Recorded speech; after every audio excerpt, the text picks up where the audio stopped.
Aunty वो pot कितने का है? एक्सक्यूज मी, मैं आपको किस एंगल से आंटी लग रही हूँ? सॉरी बहन जी, आप तो बुरा मान गई। अच्छा ये बताइए वो पॉट कितने का है? मुझे नहीं पता। अरे एटीट्यूड तो ऐसे दिखा रही हो जैसे कहीं की तोप हो। तुमसे पॉट का रेट ही तो पूछ रही हो, इतना घमंड किस बात का है? आप क्या बोले जा रही हैं? इसमें घमंड वाली क्या बात है? जब मुझे पॉट के रेट नहीं पता तो नहीं पता। देखो ज्यादा ना मेरे सामने घमंड दिखाने की जरूरत नहीं है, वरना एक रख के दूंगी ना सारा घमंड नीचे आ जाएगा, समझी तुम? बदतमीज कहीं की। मैं बदतमीजी कर रही हूँ आपसे? आप मुझसे बदतमीजी कर रही हैं। मैंने आपको बता दिया कि मुझे पॉट के रेट नहीं पता और ये दुकान मेरी नहीं है, फिर भी आप मुझ पर चढ़ी जा रही हो और मेरे साथ बदतमीजी कर रही हैं। आपको बिल्कुल भी तमीज नहीं है किससे कैसे बात करनी चाहिए।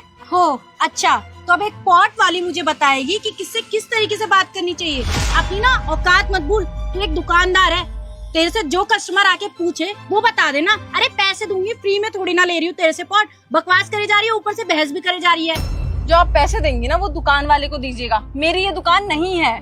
मेरे से बकवास मत कर, मुझे तो लग रहा है तू कहीं से गांव से उठ के आई है, यहाँ पे शहर में आके अपना एक छोटा मोटा काम खोल लिया तो घमंड दिखा रही है। अरे ये काम तेरा होगा, मेरा नहीं है। तेरे को अपना सामान बेचना आना चाहिए, ये नहीं कि कस्टमर से बहस कर ले।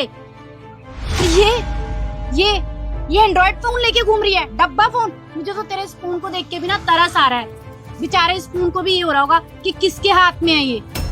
दिमाग खराब है क्या तुम्हारा? मैं कोई सा भी फोन यूज करूं उससे तुम्हें क्या मतलब है? बिल्कुल भी तमीज नहीं है। पता नहीं क्या संस्कार दिए तुम्हारे माँ बाप ने तुम्हें। और एक तो पता नहीं ये कहाँ रह गया। ओ हेलो, कौन क्या कहाँ किसको बुलाना चाह रही है? तुझे पता भी है मैं कौन हूँ? तुझे क्या ही पता होगा कि मैं कौन हूँ? मेरे पापा ना पुलिस ऑफिसर हैं और पता है मैं कितनी अमीर हूँ। ये देख आईफोन है, ये 1 लाख का फोन है।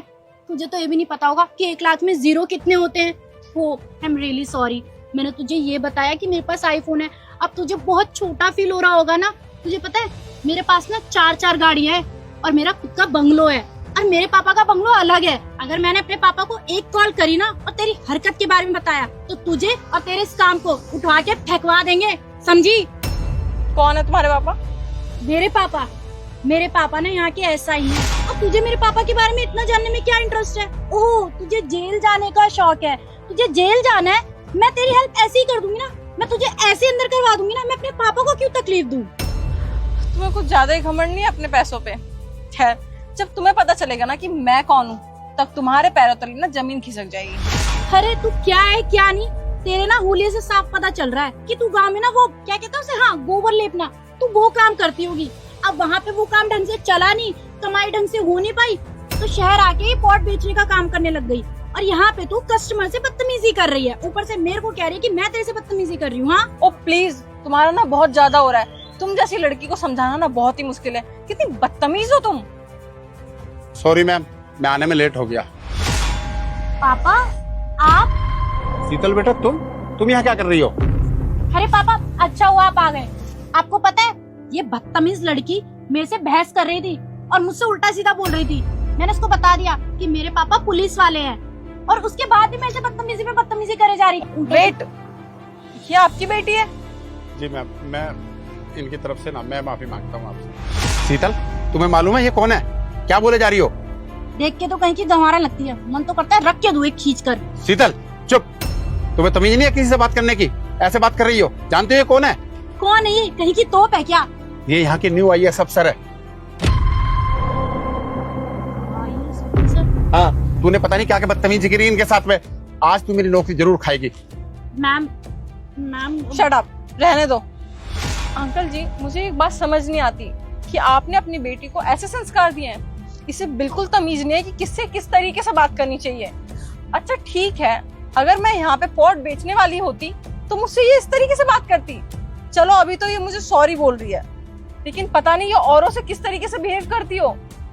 और एक और बात अंकल जी, आपकी बेटी ने मुझे बताया कि आपके पास 5 बंगलो हैं और आपने इसको अलग बंगलो दिया हुआ है और आपके पास 4 गाड़ियां हैं। इतने सारे पैसे आपके पास आए कहाँ से? इस पोस्ट पे इतने पैसे तो नहीं होते हैं, और आपने अभी कुछ टाइम पहले ही रिज्वाइन किया है ना, आप तो ऑफ पे थे काफी दिन से। मैम मैं झूठ बोल रही थी, वो आपके सामने ऐसी फेंक रही थी। Ma'am I am really sorry, मुझे माफ कर दीजिए, मैं आपके आगे हाथ जोड़ती हूँ। मेरे पापा को आप जॉब से मत निकालिएगा प्लीज। प्लीज माफी मांगने की ना कोई जरूरत नहीं है, क्योंकि मुझे अच्छी तरीके से पता है तुम मुझसे माफी इसलिए नहीं मांग रही कि तुम्हें अपनी गलती का एहसास है। तुम मुझसे माफी इसलिए मांग रही हो ताकि मैं तुम्हारे पापा को जॉब से ना निकालूं। और तुम क्या बोल रही थी कि मैंने ये साड़ी पहनी हुई है, मैं गांव की गंवार हूँ, मैं वो गोबर लेपने वाली हूँ, और पता नहीं क्या क्या बोला तुमने। मैंने तो सही से सुना भी नहीं, क्योंकि फालतू की बातें मैं सुना नहीं करती। तुम्हें पता है जिस देश में हम रह रहे हैं ना, उसकी संस्कृति ना इन्हीं कपड़ों में है, ना कि इन कपड़ों में जो तुमने पहना हुआ है। तुम ये शॉर्ट कपड़े पहन के इंग्लिश बोल के अपने आप को काफी कूल समझती हो ना, बट ये बिल्कुल भी कूल नहीं है। ये एक बदतमीजी की निशानी है जो तुम हो, बदतमीज लड़की। तुम ना कभी नहीं सुधर सकती। खैर एक और बात, मैं तुम्हारे पापा को जॉब से नहीं निकालूंगी, क्योंकि जितनी भी गलती करी है ना वो तुमने करी है, ना कि तुम्हारे पापा ने। मैं तुम्हारे पापा को अच्छे से जानती हूँ, वो काफी अच्छे इंसान है और एक अच्छे ऑफिसर हैं। पर अंकल जी, मैं आपसे सिर्फ एक ही बात कहना चाहूंगी कि थोड़ी तमीज ना अपनी बेटी को भी सिखाओ। जितना ध्यान आप अपनी ड्यूटी पे देते हो ना, उतना अपनी बेटी पे भी दो, क्योंकि इसे तमीज सीखने की बहुत जरूरत है। इससे ज्यादा तो मैं कुछ कह नहीं सकती। जी मैम साहब, आप बिल्कुल सही कह रही है। मैं ना इस पर हमेशा ध्यान रखूंगा इसका, और हाँ, मैं माफी मांगता हूँ इसकी तरफ से। आप माफी मत मांगिए, आपकी कोई गलती नहीं है। चले।